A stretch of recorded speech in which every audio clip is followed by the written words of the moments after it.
શ્રીજી મહારાજે કેટલી બધી સમાધિઓ કરાવી. સમાધિ પ્રકરણ શરૂ કર્યું અને સમાધિમાં 24 અવતારોને પોતાને વિશે લીન થતા એક નહીં હજારો આત્માઓને નજરો નજર દેખાડ્યું. ચપટી વગાડે ને સમાધિ, ચાંખડીનો અવાજ આવે ને સમાધિ, આમ નજર ફેંકે તો માછલાની સમાધિ થઈ જાય. અને તળાવની ઉપર કે નદીમાં આમ જાણે કે ચાંદી પાથરી હોય એવું લાગે. માછલાઓ બધા જ ઊંધા પડી જાય. પછી દરબારો આવીને કે મહારાજ આને જીવતા કરો, નહીતર હમણાં આકાશમાં હવે સમળા ને ગીધડા ને બધા આવી ગયા છે. એક એક ચાંચમાં લઈને હાલતા થાય, તળાવ ખાલી થઈ જાય. આવી બધું સામર્થ્ય બતાવી. આટલા ચમત્કારી હોવા છતાંય અને આવું જેને જેને બતાવ્યું એને પણ ભગવાન સ્વામિનારાયણનું સ્વરૂપ ઓળખાયું નહીં. ચમત્કારથી સ્વરૂપ નથી ઓળખાતું. અરે બહારના લોકો તો કામણ ટુમણ કરનારા અને બાબરો ભૂત વશ કરનારા એવું કહેતા હતા. એણે વશ કર્યો બાબરો ભૂત, તેથી દેખાડે છે અદભૂત.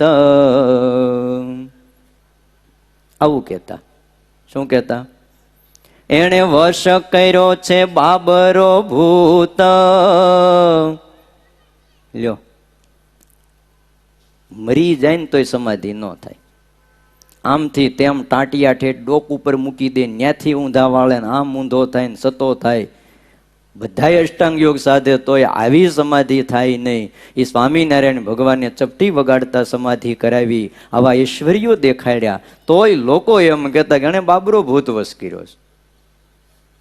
ત્યારે બીજો પડખે ચડીને કે એ વાત થાય છે, મને એવું જ લાગતું હતું. ત્યાં ત્રીજો કે એવું લાગતું જ નહીં, એવું જ છે.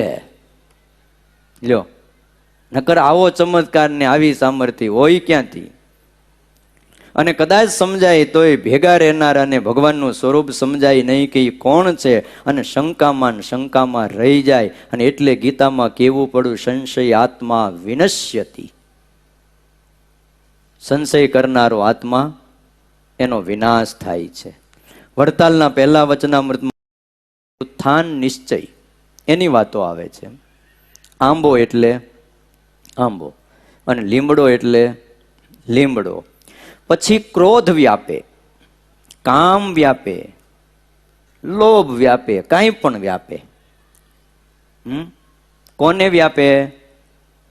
કામ અને ક્રોધ કોને વ્યાપે?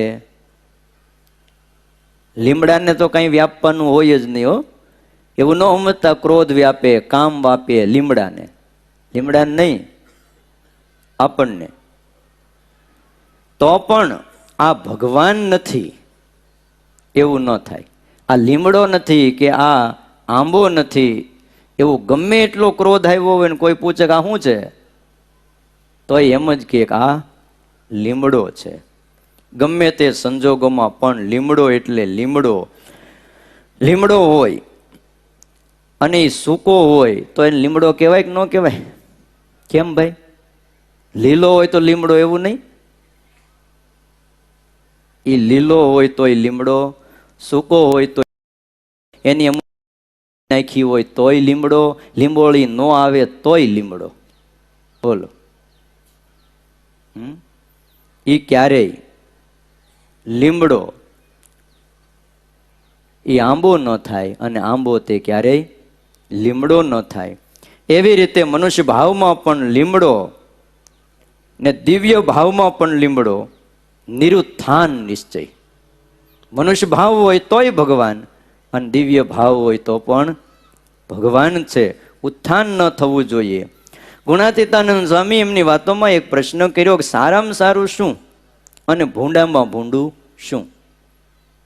વાતો વાંચતા હશે, જેને અભ્યાસ હશે અને ખ્યાલ હશે. સ્વામી આવો પ્રશ્ન કર્યો સભામાં કે સારામાં સારું શું અને ભૂંડામાં ભૂંડું શું? ત્યારે ગુણાતીતાનંદ સ્વામીએ એક એક વાક્યમાં આમ ટૂંકાણમાં જવાબ દીધો, સારામાં સારું તે દિવ્ય ભાવ છે. ભગવાન અને સંતમાં જે દિવ્ય ભાવ એ સારામાં સારું, અને ભૂંડામાં ભૂંડું તો કે મનુષ્ય ભાવ. બોલો, શાસ્ત્ર માત્રનો સાર આપણા સદગુરુ સંતોએ પોતાની વાતોમાં આમ અંદર આમ ઠાલવી દીધો છે. પરીક્ષિત કેવા ભગત હતા અને એના માટે કથા કરવા માટે સુખદેવજી ખાસ પધાર્યા હતા. જેના માટે જ આવ્યા હતા, એના મોક્ષ માટે કેવી અદ્ભુત કથાઓ કરી. પણ જ્યારે દસમ સ્કંદ ભગવાન કૃષ્ણની રાસ લીલાનું વર્ણન આવ્યું અને એમાં એ મનુષ્ય ભાવ પરીક્ષિતને આવી ગયો છે. એ રાસલીલાનું જ્યારે વર્ણન કરતા હતા સુખદેવજી મહારાજ, ત્યારે વચ્ચે જ કથાને ઊભી રાખી. મહારાજ ઉભા રહ્યો. સકથમ ધર્મ સેતુ નામ વક્તા કરતા ભીરક્ષિતા પ્રતીપમાચ રદ બ્રહ્મન પરદારાભિમર્શનમ. મહારાજ, કૃષ્ણ તો ભગવાન છે. હા, ભગવાન છે. અરે ધર્મના ધરતલ કહેવાય છે. સુખદેવજી કે વાત સાચી છે પરીક્ષિત, ધર્મના ધરતલ છે, વક્તા છે, કરતા છે, રક્ષક છે, બધી જ વાત સાચી. તો પછી મહારાજ, મારો પ્રશ્ન છે કે આવું વિચિત્ર વર્તન કેમ કર્યું? પરદારા વિમર્શનમ એટલે પારકી સ્ત્રી સાથે વ્યભિચાર કેમ કર્યો? આવું ચોખ્ખું જ કીધું. ભગવાન ધર્મના ધરતલ છે તો એને પારકી સ્ત્રીઓ ગોપીઓ સાથે વ્યભિચાર શું કામ કર્યો? સુખદેવજીને થઈ ગયું આને અધિકાર નથી. મનુષ્ય ભાવ આવ્યો. અને ત્યાર પછીના ભાગવતના અધ્યાયને એકવાર વાંચજો. સુખદેવજીએ કથા બદલી નાખી. જે કથા કરવાનો ટોન ને જે ભાવ ને જે વૃત્તિઓ હતી ને, ત્યાર પછીના અધ્યાયમાં આખી બદલાઈ ગઈ. પછી મોટી મોટી વાતો કરી અને કથા પૂર્ણ કરી દીધી. એક જ વાર ખાલી એટલું કીધું, પ્રેમની વાત સુણી પરીક્ષિત, સવળી સમજણ નવ લીધી, સુખજીએ રસને છપાડ્યો. આપણા મુક્તાનંદ સ્વામી એમ કે છે, સમજીને રસને છપાડ્યો, મોક્ષની રીતિ કહી દીધી રે. બોલો, માટે જ કીધું છે પ્રેમી હોય એ જ આ વાતને સમજી શકે, બીજા સમજી નથી શકતા. દેહદર્શી પોતા જેવા દેખે છે સંસારી. આપણી દેહ દ્રષ્ટિ છે કે દિવ્ય દ્રષ્ટિ, એ આપણે વિચારવાનું છે. એટલે વારે વારે ભગવાનની પાસે માગવું. મધ્યના 53માં વચનામૃતમાં અલૌકિક દ્રષ્ટિની વાત કરી છે. ભગવાન અને સંત એ હંમેશા અલૌકિક દ્રષ્ટિએ યુક્ત વર્ત્યા કરે છે. શ્રીજી મહારાજના આ શબ્દો છે. દ્રષ્ટિ એટલે શું? શ્રીજી મહારાજ એકવાર વતુ કરાવતા હતા. વતુ કરાવવામાં સમજો ને, મુંડન કરાવતા હતા. અડધું મુંડન થયું છે, વચ્ચે ભૂખ લાગી. નથી લાગતું કે પેલા જમીન પછી વતુ કરાવવું જોઈએ? આમ ટાઈમ ટેબલ તો ગોઠવવું જોઈએ ને. ભલે ને ભગવાન હોય શું થઈ ગયું? કાંઈક ટાઈમિંગ હોવું જોઈએ, ખાવાનો કંઈક નિયમ હોવો જોઈએ. અને કદાચ ભૂખ લાગી હોય તો હવે અડધું થઈ ગયું છે મુંડન, અડધું બાકી છે, તો વારે પણ શું લાગવાની છે? સાદ કર્યો દાદા ખાચરને, દાદા ભૂખ લાગી છે. હા મહારાજ, લઈ આવું. બાજરાનો રોટલો ને દહીં લાવ્યા. લ્યો મહારાજ. એણે કઈ ડાપણ ન કર્યું. મહારાજ હાથ બાથ તો ધોઈ નાખો. હવે વાળ કપાવા બેઠા હોય તો એ કેવા હાથ હોય? વાળ પડતા હોય. મહારાજ એક હાથમાં રોટલો ને દહીં તાહળી લાવ્યા છે, તાહળી હાથમાં લઈને રોટલો મંડ્યા જમવા. વચ્ચે જમી લીધું. જમીન પછી ઓલા વાળંદને કે લે હાલ, બાકી રહેલું મુંડન પૂરું કરી દે હાલ. મુંડન પૂરું કરાવ્યું. ચાલુ હતું એ શ્રીજી મહારાજ જયમાં એ અલૌકિક હતા. એને આ દ્રષ્ટિ જ નહોતી કે હું મનુષ્યાકારે અહીંયા આવ્યો છું. અને આ દર્શન એમાં દિવ્યતા એ એને જ દેખાય કે જેની દ્રષ્ટિ આવી થઈ હોય દેખાય. અને આવા સમયે ભલભલાને ભૂલ પડી જાય કે આવું કેમ કર્યું. બસ જાજુ કઈ પ્રશ્ન ન હોય આપણો, આવું કેમ કર્યું? ઈ મારી છીએ, આવું કેમ કર્યું? આપણે એટલું બોલ્યા એટલે એને આવું કર્યું. 21મી સદીમાં આપણને અહીંયા સમજી તો ગયા. આવું કેમ કર્યું, આવું પૂછવા ગયા એટલે પરમાત્માએ કીધું કે જો આવું મેં હું કામ કર્યું, એ જેદી સમજાય છે ને તઈ તને મારા ધામમાં લઈ જાય. મધ્યના 53માં વચનામૃતમાં 2 જ શબ્દો વાપર્યા છે, ભગવાન અને સાધુ. લાલ બત્તી બતાવી છે. આમ કેમ કરતા હશે આટલી શંકા થાય તો એને મોહ કીધો છે. ભગવાન અને સાધુ મોટા પુરુષ આમ કેમ કરતા હશે, આવું થયું કીધો છે. ગઢડા મધ્યના 1લા વચનામૃતમાં જે મોહ કીધો છે એ જુદા પ્રકારનો મોહ કીધો છે. પંચ વિષયમાં આસક્તિ એને મોહ કીધો છે.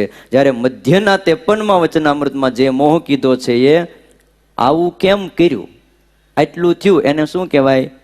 મોહ વ્યાપો કહેવાય છે. એટલા માટે વારે વારે ભગવાનને પ્રાર્થના કરવાની છે, વળી તારે વિશે જીવન નાવે મનુષ્ય બુદ્ધિ કોઈ દન. તારે વિશે જીવન નાવે મનુષ્ય બુદ્ધિ કોઈ દન. ઓ નાવે મનુષ્ય બુદ્ધિ કોઈ દન. નાવે મનુષ્ય બુદ્ધિ કોઈ દન. જે જે લીલા કરો તમે લાલ, જે લીલા કરો તમે લાલ, તેને સમજો અલૌકિક ખ્યાલ. તેને સમજો અલૌકિક ખ્યાલ. તેને સમજો અલૌકિક ખ્યાલ. વળી તમારે વિશે જીવન નાવે મનુષ્ય બુદ્ધિ કોઈ દાન. વળી તમારે વિશે જીવન નાવે મનુષ્ય બુદ્ધિ કોઈ દાન. શ્રી કૃષ્ણ ભગવાને અર્જુનને યુદ્ધમાં બધાઈને મારી નાખવાનું કીધું એટલે મોહ વ્યાપી ગયો કે આવું કર્મ કરવાનું. ભગવાનના સ્વરૂપમાં મોહ વ્યાપ્યો અને પરમાત્માએ કીધું તું મારી જ નાખ. એક બાજુ એમ કહે છે કે દયા ધર્મ કા મૂલ હૈ, એના બદલે તું ઉપાડવા જ માંડ, હામે દેખાય એને પૂરો કર, હામે દેખાય એને પૂરો કર. અને એ વખતે ભલ ભલાને આઘું પાછું થઈ જાય છે કે ભગવાનનું સ્વરૂપ કેવું હોય છે. પંચાળાના 4થા વચનામૃતમાં આગળ વાત આવે છે ત્યારે વિસ્તારથી આપણે જોઈશું. મનુષ્ય ભાવમાં દિવ્ય ભાવ અને દિવ્ય ભાવમાં મનુષ્ય ભાવ. એમાં કીધું છે ભગવાન કેવા છે, તો આ ચક્ષુ ઇન્દ્રિય કરીને દીઠામાં આવે છે જે યત કિંચિત રૂપ, એના જેવું ભગવાનનું રૂપ નથી. શ્રવણે કરીને સાંભળ્યામાં આવે છે જે શબ્દ માત્ર, એના જેવો ભગવાનનો શબ્દ નથી. અને બુદ્ધિના નિશ્ચયમાં આવે એવા પણ ભગવાન નથી. અરે આ બ્રહ્માંડમાં બીજો કોઈ સુગંધ કે શબ્દ નથી કે એની ઉપમા આપણે ભગવાનને આપી શકાય એવું કોઈ રૂપ જ નથી, ક્યાંય ન મળે. દુનિયાનો આ છેડો ત્યાંથી લઈને દુનિયાના આ છેડા સુધી પહોંચી જાઓ પણ ભગવાનના જેવું રૂપ મળે નહીં. આવું તમે માનો કે ના માનો? હે,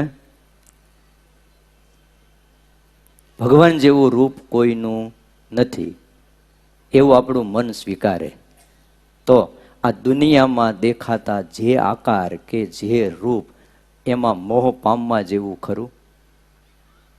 ભગવાન જેવા તો કોઈ નથી રૂપાળા.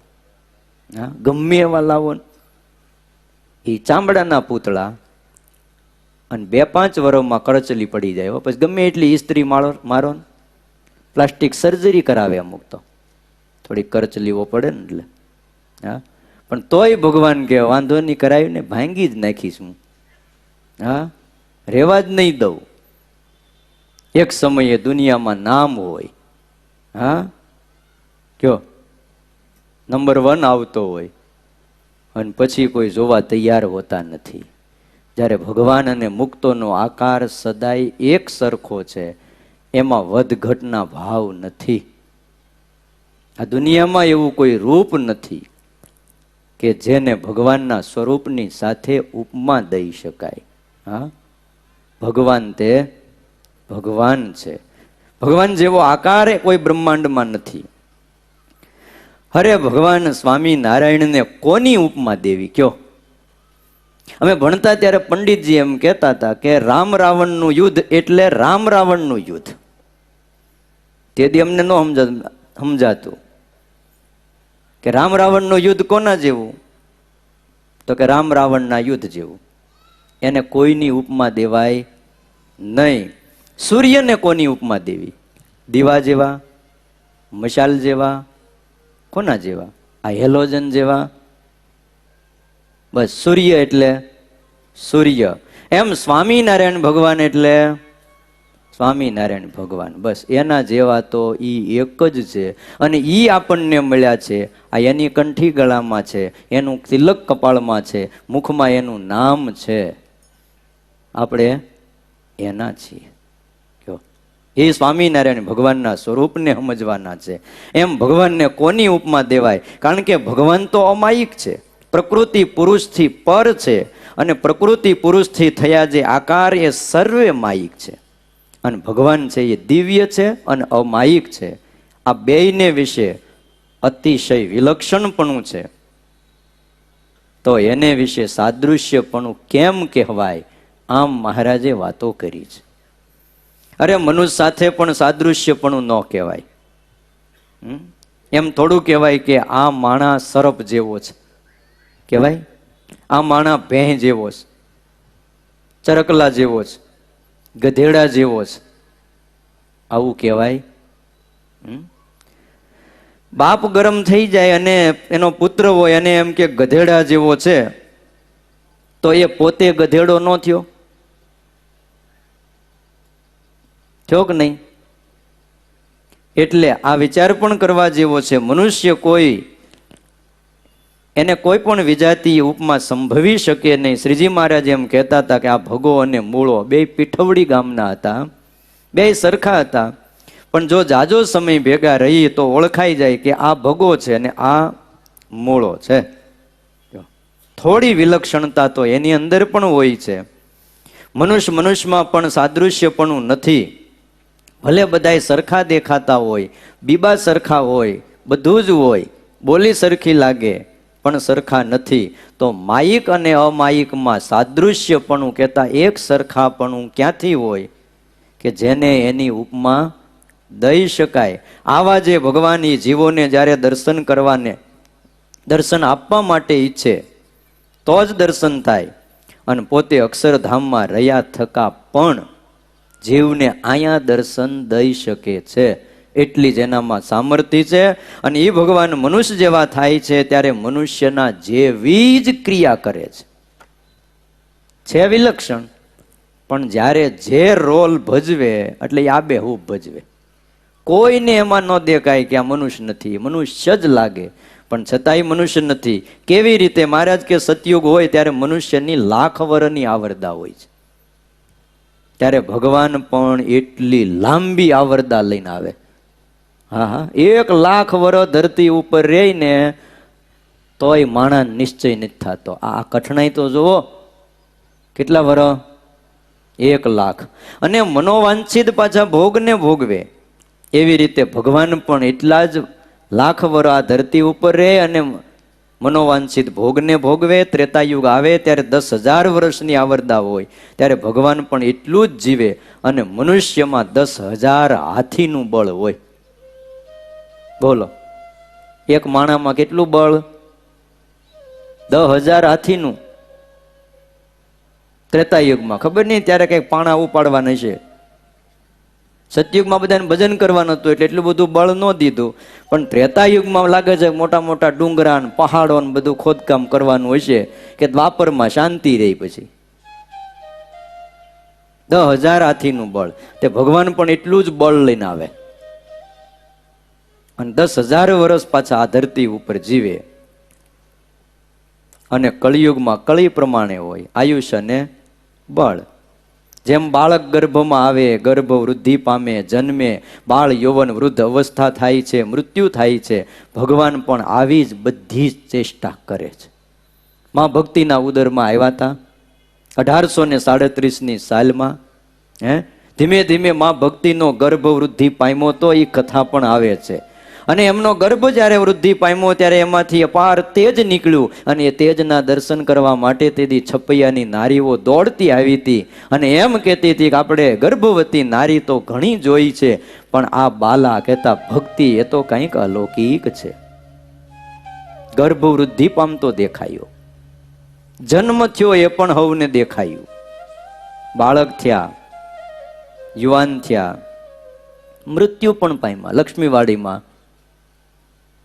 અગ્નિ સંસ્કાર પણ કર્યો, જ્યાં આજે મંદિર પણ કરેલું છે, એ પણ બધાએ નજરે જોયું.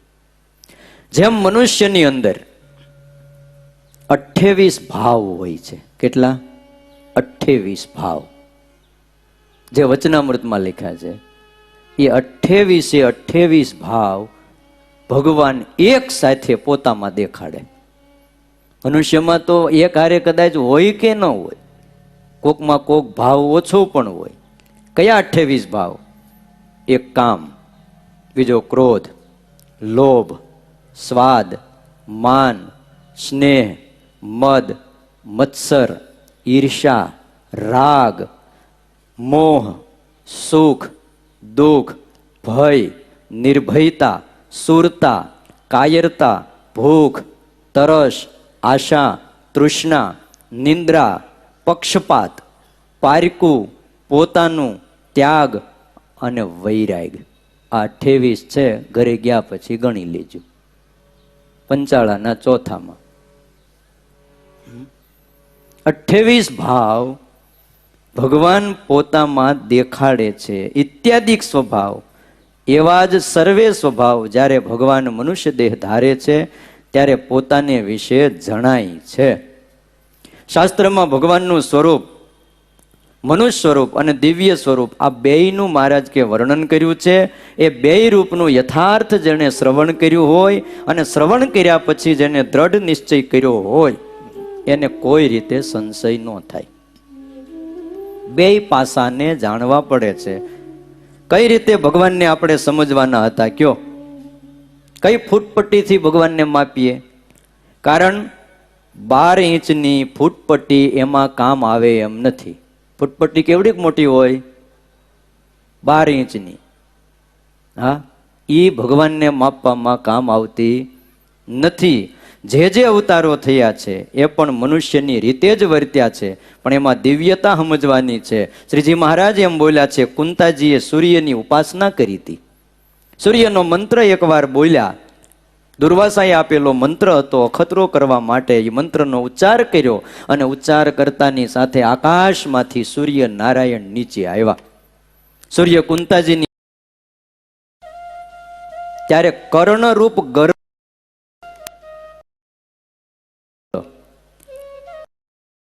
પુત્ર પ્રાપ્તિ માટેનો હતો.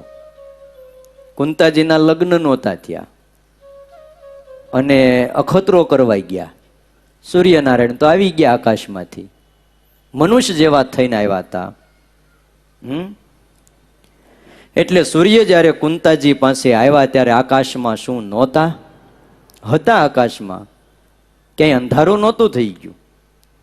કોઈ મહાભારતનો ઇતિહાસ એમ નથી કહેતા કે સૂર્યનારાયણ જ્યારે આકાશમાંથી કુંતાજી પાસે આવ્યા તે આખા બ્રહ્માંડમાં અંધારું થઈ ગયું. આકાશમાં પણ હતા અને બધાય ઐશ્વર્ય સંપન્ન હતા, પણ એનો સંકોચ કરીને પોતાનું મૂળ સ્વરૂપ એને છુપાવી મનુષ્ય જેવા થઈ અને કુંતાજી પાસે આવ્યા. અને સત્રાજીત યાદવની પાસે પણ સૂર્યનારાયણ આવતા હતા ત્યારે મનુષ્ય જેવા થઈને આવતા હતા. પોતે પોતાના દિવ્ય ભાવ સહિત જો જીવને મહારાજ કે દર્શન આપે તો મનુષ્યને ઠીક પડે નહીં, ભગવાનનું પણ ઠીક ન પડે. અને મનમાં થાય કે આ ભૂત હશે, પ્રેત.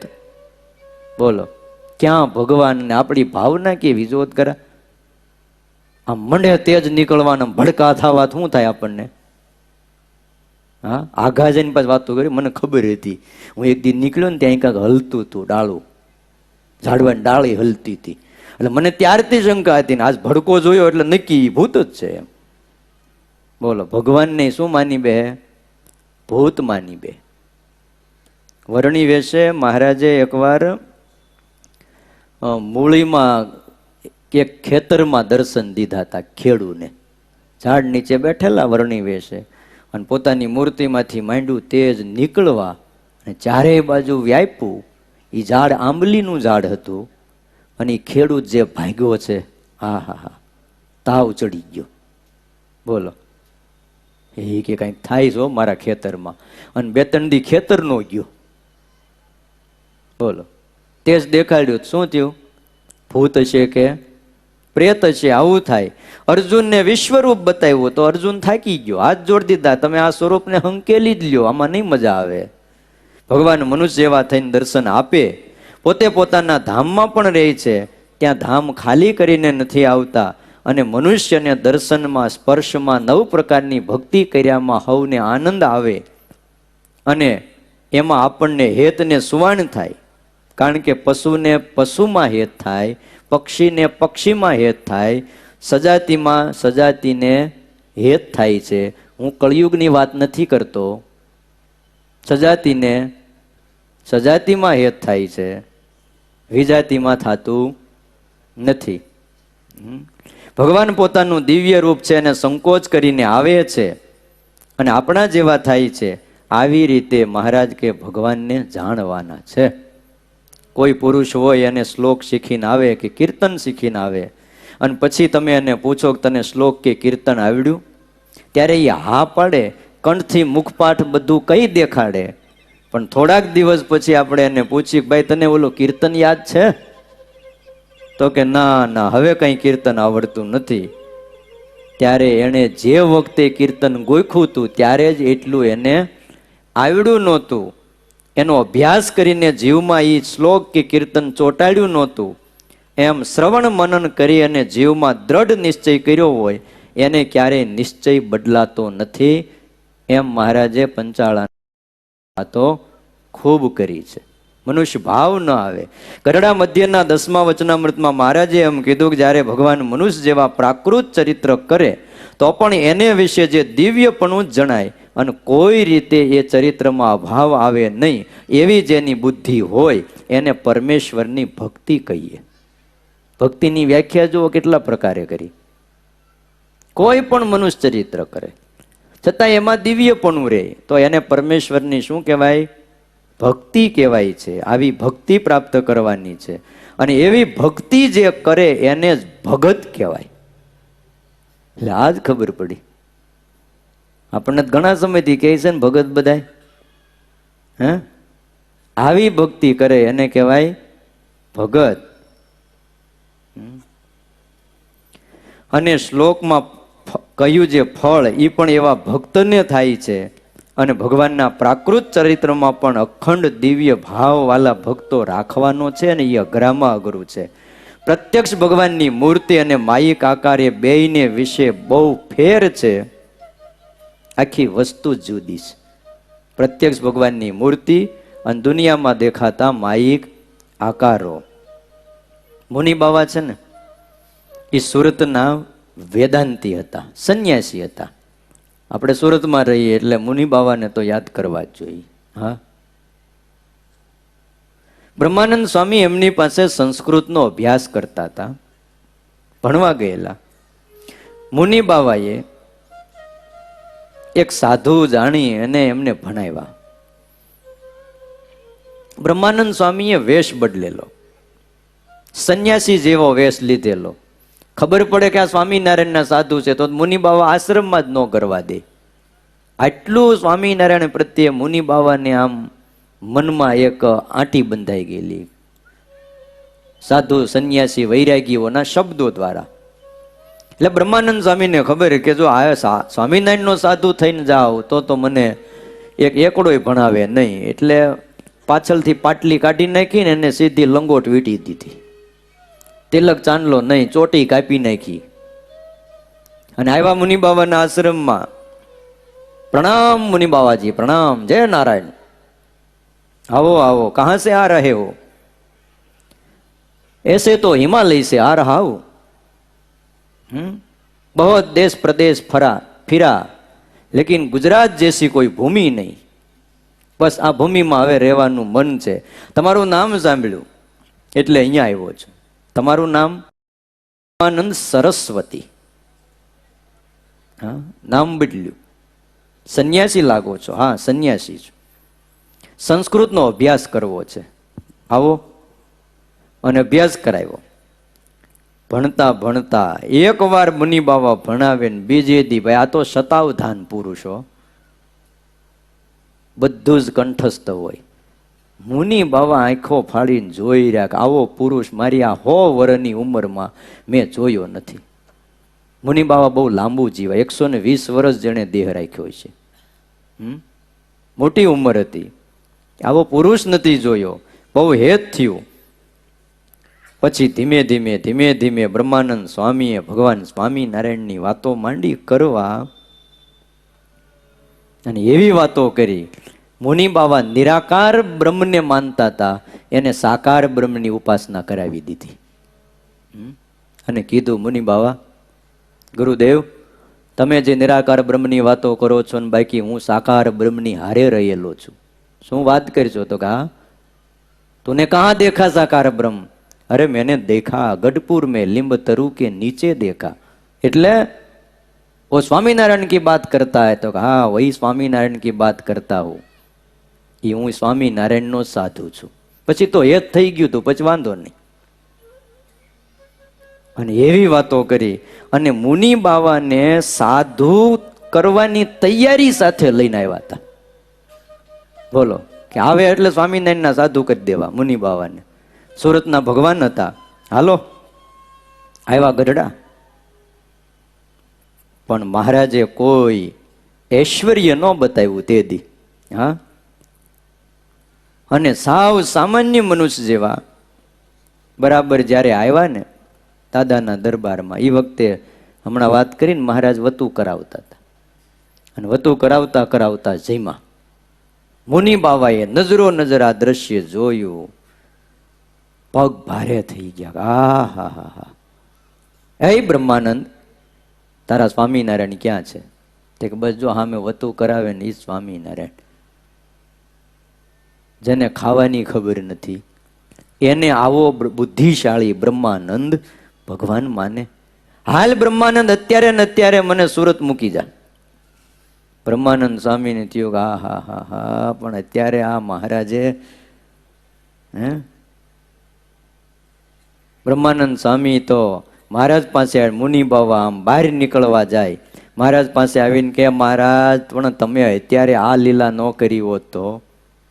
મહારાજ, હું કેટલી મહેનત કરીને લાવ્યો છે ખબર છે મહારાજ? આ 6 મહિનાથી ધોતિયું હરકું નથી પહેર્યું, કાછડી વાળીને રહ્યો છું, ચોટલીને ગાંઠ નથી મારી, ગળામાં કંઠી નથી રાખી, કપાળમાં તમારું તિલક અને ચાંદલો નથી કર્યો. ત્યારે બ્રહ્માનંદ સ્વામીએ આને નિશ્ચય કરાવ્યો છે, અને તમે તો એક પળમાં એનો નિશ્ચય તોડાવી નાખ્યો. મહારાજ કે એવું થયું તો કાલ લાવજો. પણ કાલ રોકાય તો લાવવું ને. પછી જીવા ખાચર બહુ બુદ્ધિશાળી હતા, એને કીધું કાંઈ પણ નિમિત્ત ઊભું કરીને તમે એને રોકો. એટલે જીવા બાપુ પગ પકડ્યા, મુનિ બાવા, તમે સુરત થી આવ્યા છો ને મેં નવા મકાન બનાવ્યા છે, કાલ તમે પધરામણી કરો ને પછી નીકળો. આવું હરિભગત ને આવડવું જોઈએ. પાછું તો પધરામણી ગોઠવી દેવાય ને. નવા મકાન છે ને તમારે રોકાવું જ પડશે, હાલશે જ નહીં. બાપુના મીઠા વચન.